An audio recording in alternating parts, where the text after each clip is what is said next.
Hi everyone, in today's video we will discuss about this program. The answer of this program is, if I see here and click on the show answer button, the answer is B, which is this one. So let me explain you how this is working. Before explaining, let's run this program on Linux using GCC compiler.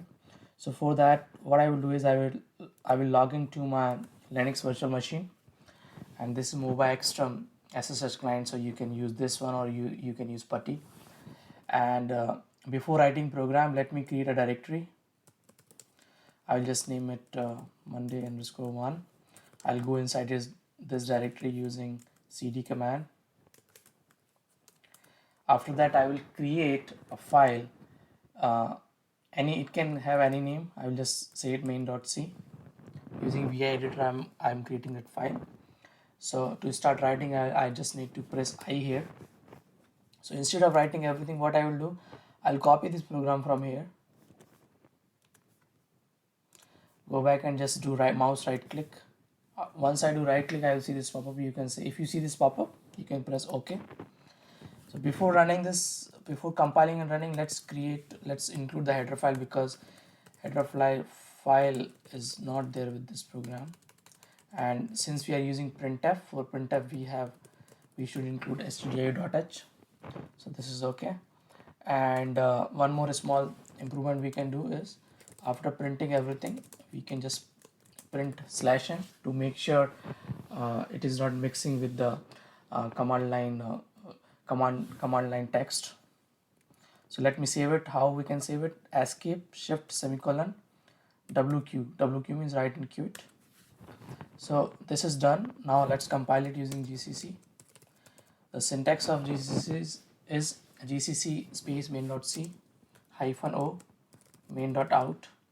If I want to specify the output file, then output file or the binary file, I can just say make use of -o symbol. It has been compiled. Now to make sure, what I will do, I will just do dir. So we have new file here, main.out. Let's run this file. How we can run is /main.out. So it is giving the answer which I was discussing. So this is how you can compile and run on using GCC or Linux compiler.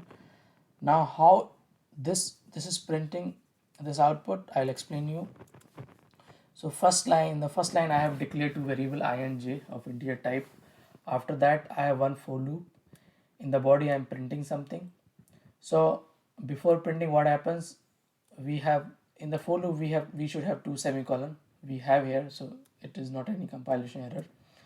So the first part is this one. This is called initialization. Here we are initializing two variable I and j with 0, and after initializing, what happens, we have this condition here. The control come here and check for this condition. In this condition, we are checking I is less than 5. So the value of I is 0, so we are saying 0 less than 5, that is yes. If it is yes, then the control will come inside this block and print this. So what it will do is, the value of I is 0. First it will see I is value 0, so this will print %d will print 0 here. After that, it will check the next variable, which is j. The value of j is also 0, so it will print 0 again, so it will be 0 0. And you see this minus minus. So since this is inside double quote, this value will not be decremented. This hyphen would be printed as it is. So that's why when this loop run first time, this will print 0 0 hyphen. Now after printing this, the control will come here, that is I++.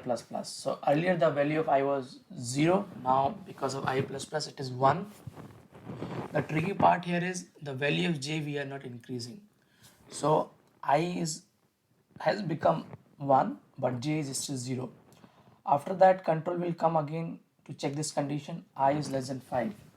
So I has become 1 now, so we should say it will check whether 1 is less than 5 or not. 1 is less than 5, which is true.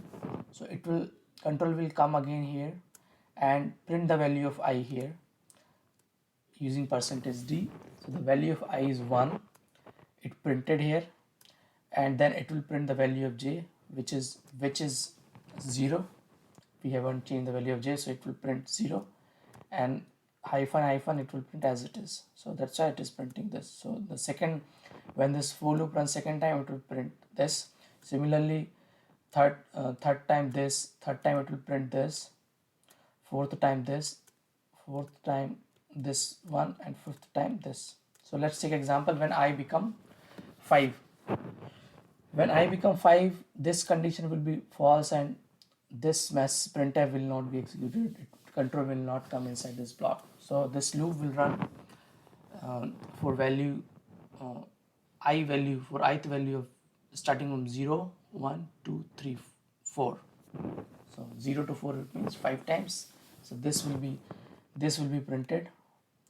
So I hope this explanation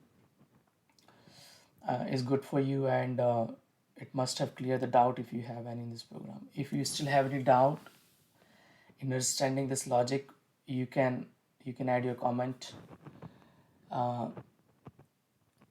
will try to explain more. I will put few more things in the description of this video, and if you want to solve more program, you can log into this website and look at different multiple choice question on this page. Thanks for watching, and if you like this video, please do subscribe to my channel. Thank you.